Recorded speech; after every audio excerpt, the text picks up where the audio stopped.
wave. So we all have that one thing in life that we like a little too much. For me, that's baseball. When it comes to baseball, I'm a total geek.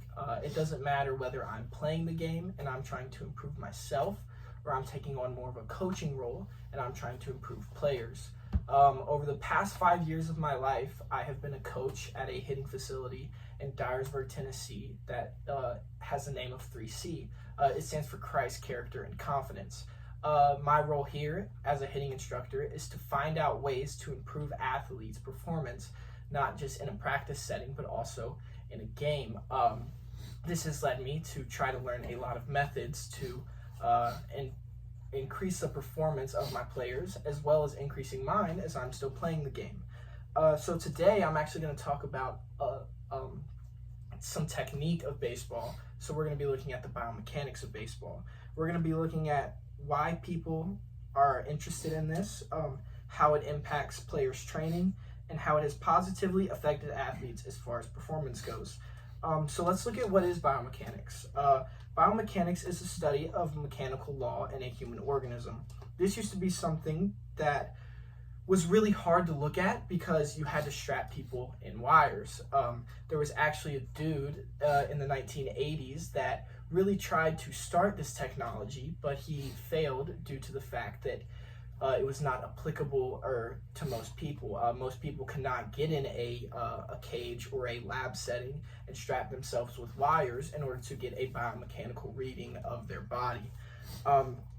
But with today's times and advanced in that, we have things like HitTrax and Nighthawk that are able to look at the biomechanical reading of athletes without a bunch of wires. This has really changed the game of baseball, and it has increased the game of baseball as far as the biomechanical side goes, because the technology is more at our fingertips and it's much easier for us to get a hold of. We can use this to capture things like athletes' swing. We can look at mechanical features around their swing. Like I said, the system shows you spots on their body, so it shows you their elbow, their shoulders, their hips, their knees, most of their joints, so that you can really see the way that their body is moving through their swing.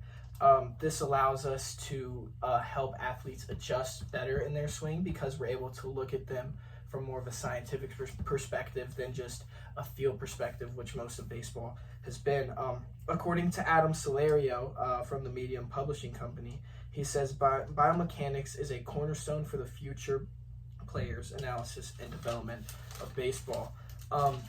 This is changing training not purely just because of the way we are able to now look at athletes, but it can actually set markers for us as we can compare athletes between good and bad based off of biomechanical readings. According to JOSPT, there is a biomechanical way to hit as far as foot position goes, bat contact spot, weight distribution, and a bunch of other factors that go into it. This allows us to be able to set a baseline for athletes across the board so that we can break them down from a wider spectrum more than just looking at each athlete individually. As we look at each athlete individually, we can break them down with the features that I said of free motion, but this gives us the data to be able to apply this to many athletes without the use of this data.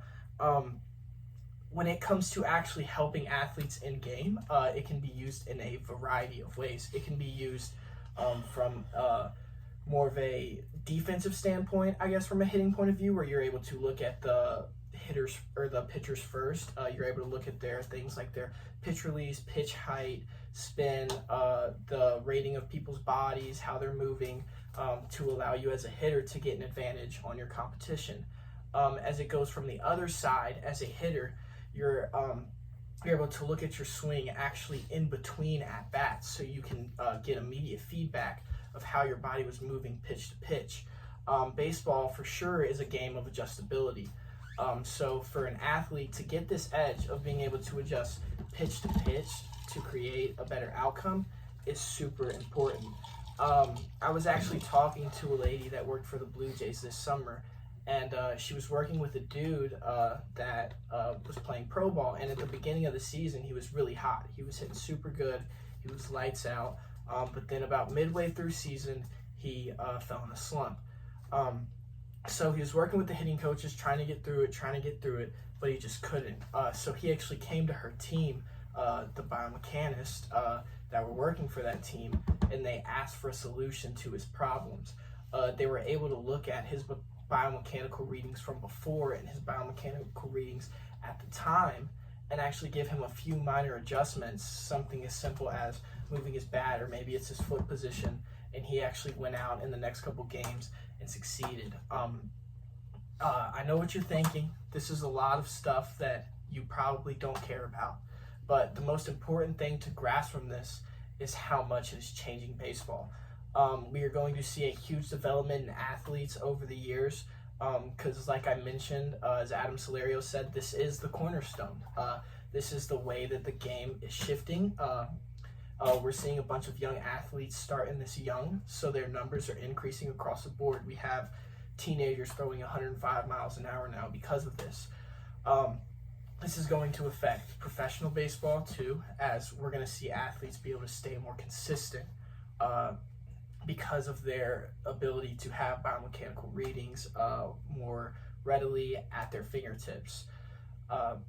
So I hope that y'all are able to learn a little bit about biomechanics from this, and a little bit about how much it is changing the sport of baseball. Thank you for y'all's time, and I wish y'all the best.